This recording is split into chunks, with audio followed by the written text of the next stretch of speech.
পশ্চিমবাংলায় তৃণমূল কংগ্রেসের পতন হয়েছে। অনেকে মনে করেছে সিপিএম এ সুদিন ফেরত এসেছে, কিন্তু নন্দীগ্রাম 1 নম্বর ব্লকের দেবীপুরের ঘটনাটা একবার আপনারা একটু দেখুন।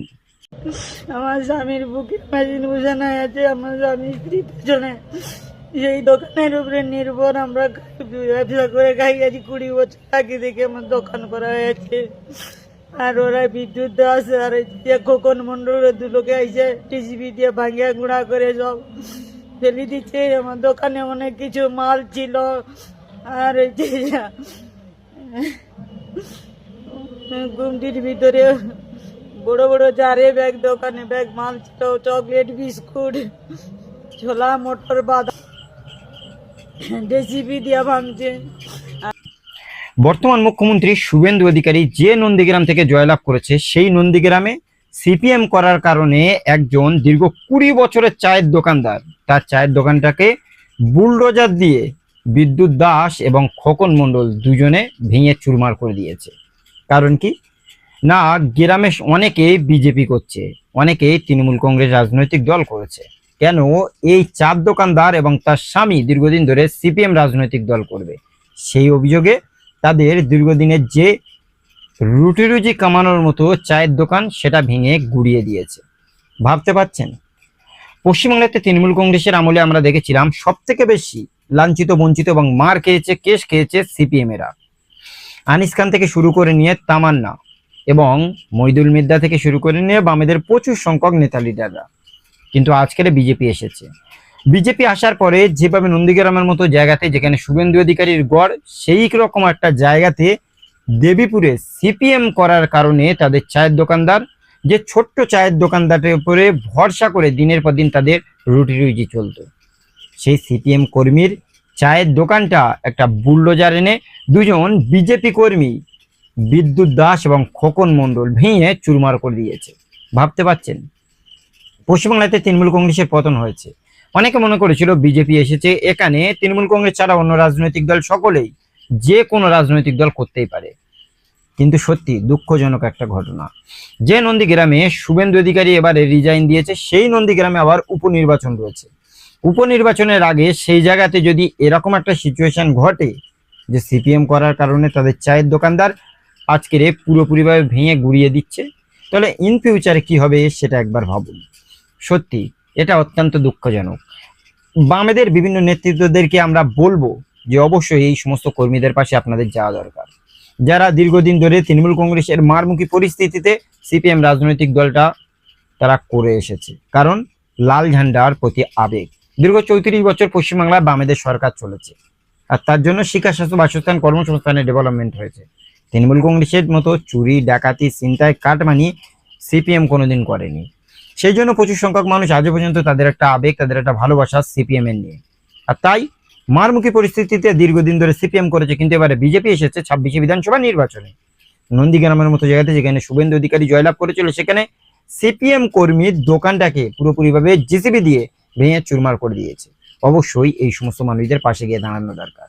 সেই সঙ্গে এবারে বিজেপি এসেছে 26শে, আসার পরে বিভিন্ন হকারগুলোকে যেভাবে স্টেশন থেকে উচ্ছেদ করেছে, সত্যি তাও অত্যন্ত বেদনাদায়ক। বিশেষ করে গত কয়েকদিন আগে আমরা দেখেছি হাওড়া টিকিয়াপাড়া, সেই সঙ্গে হাবড়া স্টেশন, যেখানে হকারগুলোকে উচ্ছেদ করার পাশাপাশি তাদের যে সমস্ত বস্তি, ছোট ছোট বাড়ি ছিল রেল স্টেশনের কাছে, তাদেরকে ভেঙে চুরমার করে দিয়েছে। রাতে তাদের ছোট বাচ্চা নিয়ে, বৃদ্ধ বাবা মাকে নিয়ে থাকার মতো জায়গা নেই। আর তারা দুমুঠো অন্ন দিনের পর দিন জোগাড় করতে যে হকারি করে, সেই হকারি তারা পুরোপুরিভাবে বন্ধ করে দিয়েছে। রেল স্টেশনে কেউ দোকান দিতে পারছে না, ট্রেনের ভিতরে কেউ হকারিগিরি করলে 2-2.5 হাজার টাকা তাদের ফাইন দিতে হচ্ছে। সেরকম সিচুয়েশনে এই সমস্ত মানুষদের পাশে অনলি ফর বামেরা ছাড়া অন্য কোনো রাজনৈতিক দলকে দেখা যায়নি। সেই জন্য একজন হকার খুব আবেগঘন কিছু কথা বলেছে, সেটা একটু আপনারা দেখুন। অসুবিধা চলছে, আমরা বলছি আমাদের একটু থাকার ব্যবস্থা করে দিন, যাতে বাচ্চা কাচ্চা নিয়ে থাকতে পারি। খুব অসুবিধা হচ্ছে। আমি বলছি যে জিতুক না কেন, যেই করুক, এই জন্য না খেয়ে রয়েছি। কোথায় পড়েছি? কেউ এসে সিপিএম এর থেকে আমাদের ডেকে ডেকে নিয়ে খাওয়াচ্ছে। তারা যেদিনকে ভাঙছে সেদিনকে রাত্রে এসে আমাদের দেখেছে, আমাদের রোজ এসে খোঁজ নিচ্ছে যে বাচ্চাগুলো নিয়ে কি খাবা তোমরা, আমাদের এখান থেকে খবর নিয়ে যাও। আজকে গিয়েও খবর নিয়েছে তারা। এরকম কে দিচ্ছে? সিপিএম এর থেকে দিচ্ছে। এ থেকে কে দিচ্ছে আমাদের সাহায্য? একটা মানুষ এসে আমাদের সাহায্য করছে না, আমাদের খুব কষ্ট, খুব অসুবিধা। এটা যদি একটু সত্যি কথা, সে আমাদের কপাল ভালো, সে আমাদের এসে পাশে দাঁড়িয়ে আছে এইটুক সময়, একবেলা দিলেও সে আমাদের দিচ্ছে, এটাই আমাদের কপাল। কিন্তু আর এত লোক আছে, এত নেতারা আছে, কই কেউ একটা মানুষ তো আসছে না যে এরা কি খাচ্ছে, বাচ্চা দুটো নিয়ে কোথায় যাচ্ছে, কি করে চলছে।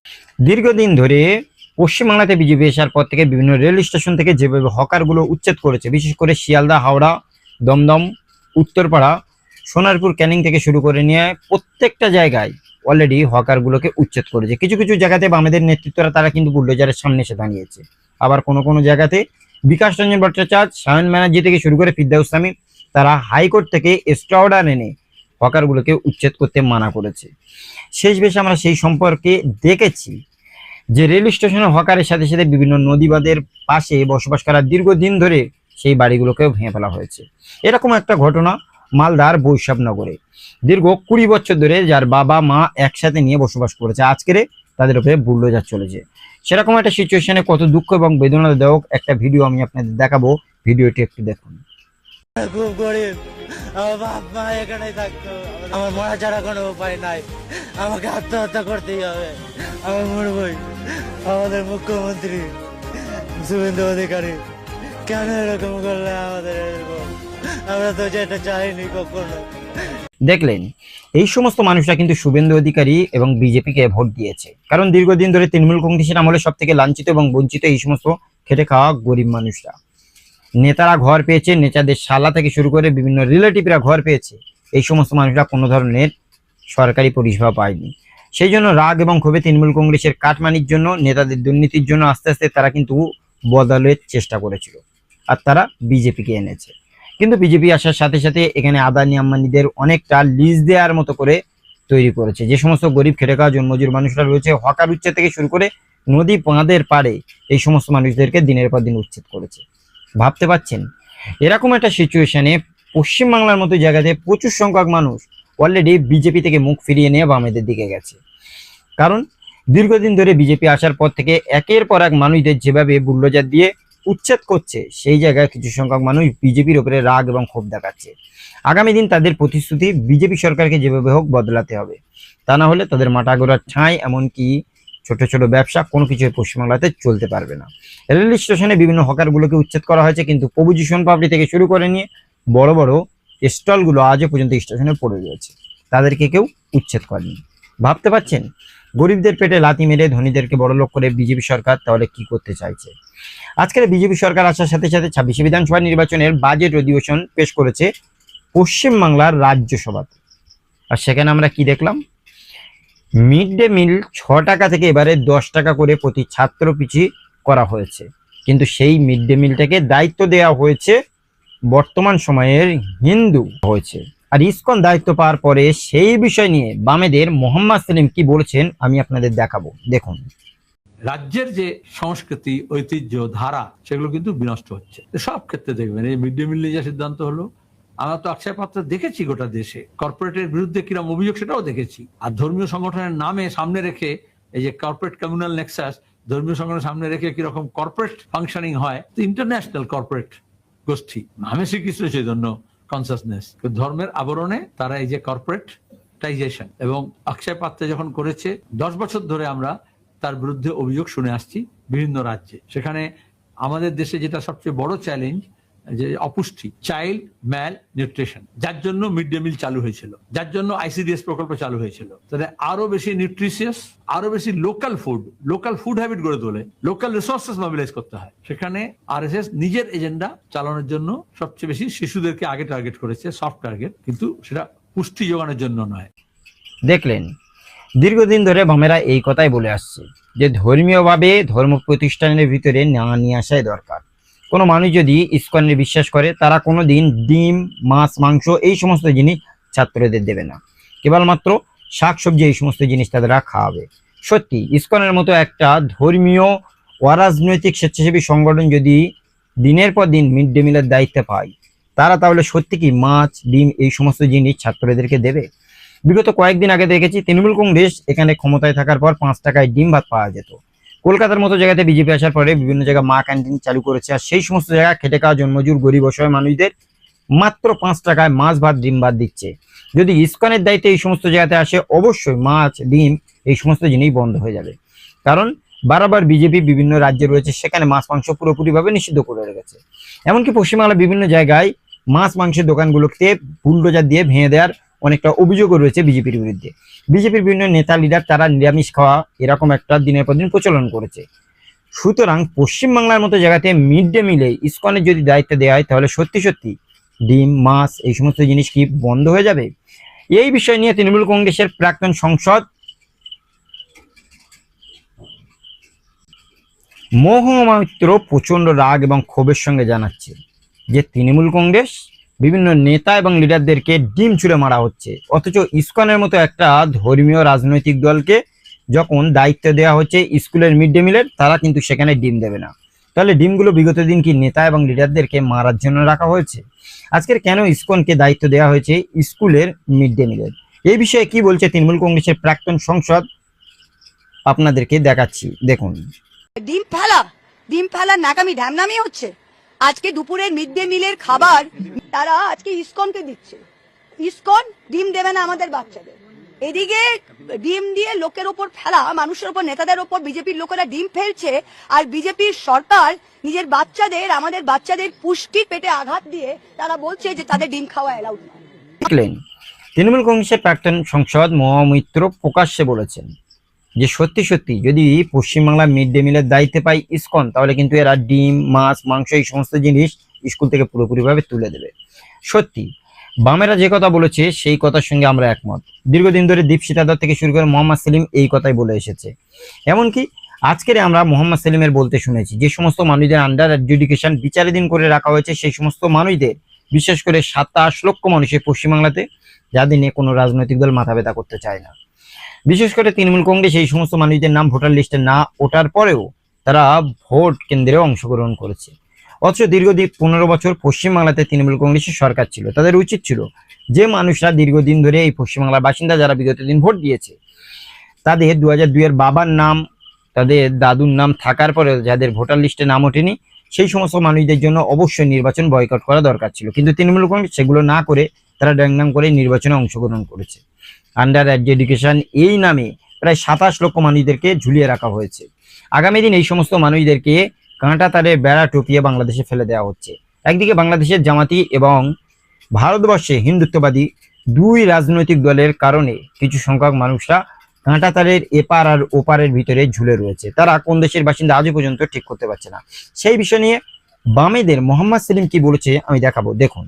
সরকারের যে পদক্ষেপ নেওয়ার কথা তার বদলে তারা যা কিছু হারায় গিন্নি বলেন কেসটা বেড়াই চোর, এবং এটা ভীষণভাবে community specific, region specific, district specific target, সেটা এসআইআর হোক বা এখন আমরা যখন দেখছি কাঁটাতারের বেড়ার নাম করে যারা শপথ নিত যুদ্ধ করতে তার জন্য প্রস্তুত আছে, সুচাগ্র মেদিনী দেবো না, বিনা যুদ্ধে নাহি দেবো সুচাগ্র মেদিনী, তারা সীমানায় হাজার হাজার বর্গ কিলোমিটার জায়গা কাঁটাতারের বেড়ার নাম করে কাঁটাতারের বেড়ার ওপারে ফেলে দিতে চাইছেন। ইতিমধ্যে জরিপ শুরু হয়েছে। আপনারা জানেন কাঁটাতারের বেড়ার আমরা বিরুদ্ধে ছিলাম না, বেশিরভাগ কাঁটাতারের বেড়া যখন হয়েছে তখন বামফ্রন্ট সরকার, কিন্তু আমরা বলেছিলাম সীমানা নির্ধারণ হয় 0 পয়েন্টে, কিন্তু যেহেতু প্রতিবেশী রাষ্ট্রের আপত্তি, সরকার বললেন, কেন্দ্র সরকার তৎকালীন, তাহলে কিছুটা আমাদের জমিতে পেছনে ফিরে ঢুকে করতে হবে, তাই করা হয়েছে। কিন্তু এখন 1/2 কিলোমিটার থেকে 1.5 কিলোমিটার, কোথাও কোথাও 2.5 কিলোমিটার জমি নানান অজুহাত দিয়ে কাঁটাতারের বেড়ার ওপাশে রাখা হচ্ছে। যারা চোরাচালানকারী তারা বহাল তবিতে আছে, কখনো তৃণমূলের শেল্টারে ছিল, কখনো বিজেপি শেল্টারে আছে। দেখলেন, দীর্ঘদিন ধরে পশ্চিমবাংলার মতো একটা জায়গাতে যেখানে তৃণমূল কংগ্রেস ক্ষমতায় ছিল 15 বছর, কোনো মানুষের নিয়ে তাদের মাথা ব্যথা ছিল না, কেবলমাত্র কাটমানি, চুরি, ডাকাতি এই সমস্ত জিনিস করে গেছে, ভাতার রাজনীতি করেছে, শিক্ষা, স্বাস্থ্য, বাসস্থান, কর্মসংস্থানে কোনো ডেভেলপমেন্ট নেই। আজকে তাদের সরকার পড়ার সাথে সাথে বিভিন্ন নেতা এবং লিডাররা জেল খাটছে, এমনকি উঁচুতলার বিভিন্ন নেতা লিডাররা তারা বকলমে বিজেপি রাজনৈতিক দল এনসিপিআই থেকে যোগদান করেছে। এরকম সময় মানুষদের পাশে কেবলমাত্র বামেরা ছাড়াও অন্য কোনো নেতৃত্বদেরকে দেখা যায় না। বুলডোজারের সামনে গিয়ে বামেরাই দাঁড়াচ্ছে, হকার উচ্ছেদ থেকে শুরু করে বিভিন্ন মানুষদের ঘর ভাঙছে, সেখানেও বামেরা গিয়ে দাঁড়াচ্ছে।